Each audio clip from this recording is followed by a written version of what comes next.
Assalamualaikum warahmatullahi wabarakatuh. Perkenalkan, saya Hendrik Rahmat Soleh, mahasiswa Fakultas Teknik Sipil Universitas Mercu Buana. Di sini mata kuliah Aspek Hukum dalam Pembangunan. Saya akan mempresentasikan tentang arbitrase. Untuk mempersingkat waktu, mari kita langsung ke pembahasan. Dimulai dari latar belakang. Ada pasal 130 HIR dan pasal 154 RBG. Terdapat berbagai kelemahan yang terkandung dalam sistem litigasi.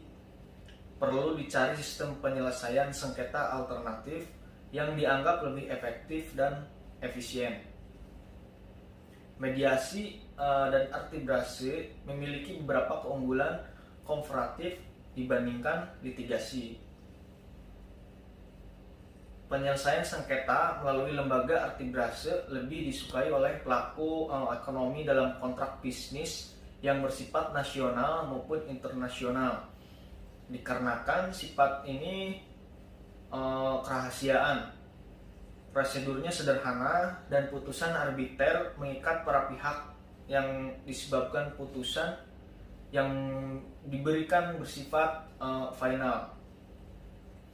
Sebagai upaya hukum dalam perkembangan dunia usaha, baik nasional maupun internasional, pemerintah pun telah mengadakan pembaharuan terhadap undang-undang arbitrase yang dikeluarkan nomor 30 tahun 1999 tentang arbitrase dan alternatif penyelesaian sengketa. Nah, di sini ada beberapa model APS. Salah satunya yang akan saya bahas adalah arbitrase yang pertama, dan yang kedua negosiasi, ketiga mediasi, keempat konsiliasi, kelima mencari fakta, 6 mini trial, 7 ombudsman, dan 8 terakhir peradilan adat. Nah, di sini ada cara-cara penyelesaian sengketa perdagangan.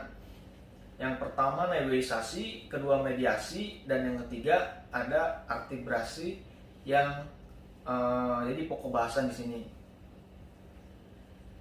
Oke, yang pertama negosiasi. Ini merupakan komunikasi dua arah yang dirancang untuk mencapai kesepakatan pada saat kedua belah pihak memiliki berbagai kepentingan yang sama maupun yang berbeda.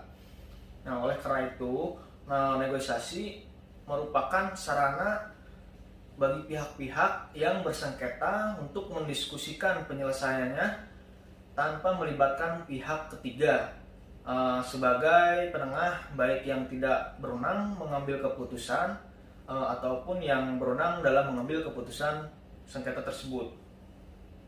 Nah, yang kedua ada mediasi. Ini merupakan salah satu negosiasi antar pihak yang bersengketa yang melibatkan pihak ketiga dengan tujuan membantu tercapainya penyelesaian yang bersifat kompromistis. Nah, pihak ketiga yang ditunjuk ini akan membantu menyelesaikan sengketa yang dinamakan sebagai mediator. Nah, oleh karena itu pengertian mediasi ini mengandung beberapa unsur, di antaranya merupakan sebuah proses penyelesaian sengketa berdasarkan perundingan. Mediator terlibat dan diterima oleh para pihak yang bersengketa di dalam perundingan ini. Mediator di sini bertugas membantu para pihak yang bersengketa untuk mencari penyelesaiannya. Nah, dan yang terakhir, tujuan mediasi untuk mencapai atau menghasilkan kesepakatan yang dapat diterima pihak-pihak yang bersengketa guna mengakhiri sengketa yang sedang dihadapi. Nah, yang ketiga, ini arbitrase atau pokok bahasan presentasi saya mempunyai pengertian.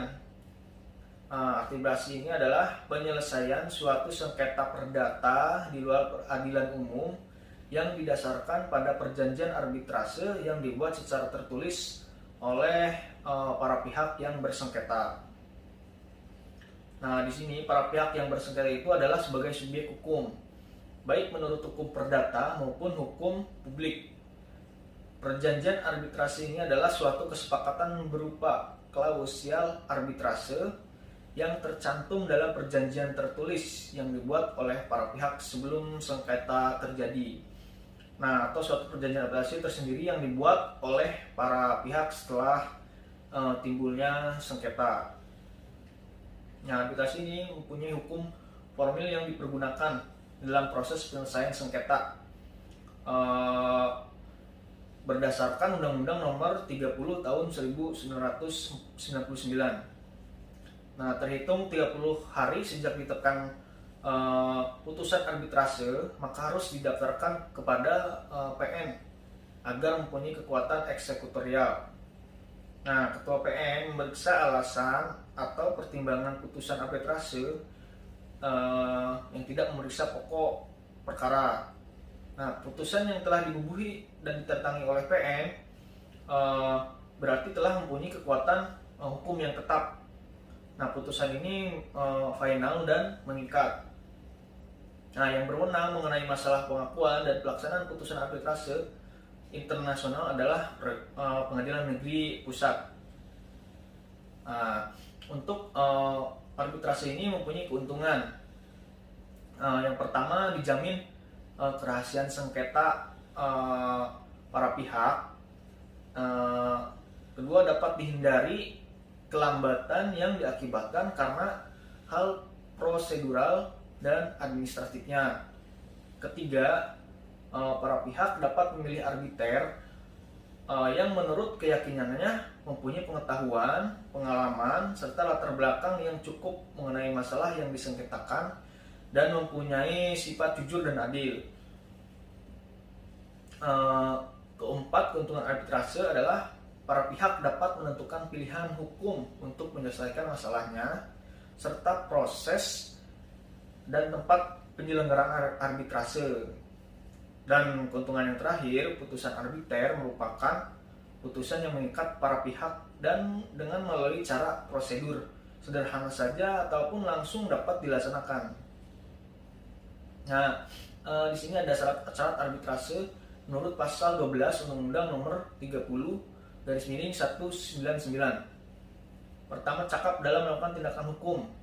Terus berumur minimal 35 tahun, tidak mempunyai hubungan keluarga sedarah ataupun semenda sampai dengan derajat kedua dengan salah satu pihak yang bersengketa, tidak mempunyai kepentingan finansial ataupun kepentingan lain atas putusan arbitrase, mempunyai pengalaman serta menguasai secara aktif di bidangnya itu minimal 15 tahun. Di sini hakim, jaksa, panitera dan pejabat peradilan lainnya tidak boleh menjadi arbiter. Itulah syarat-syarat dari arbitrase menurut pasal 12 Undang-Undang Nomor 30/199. Nah, dalam menentukan jumlah arbiter dalam satu kasus ini harus mempertimbangkan beberapa faktor.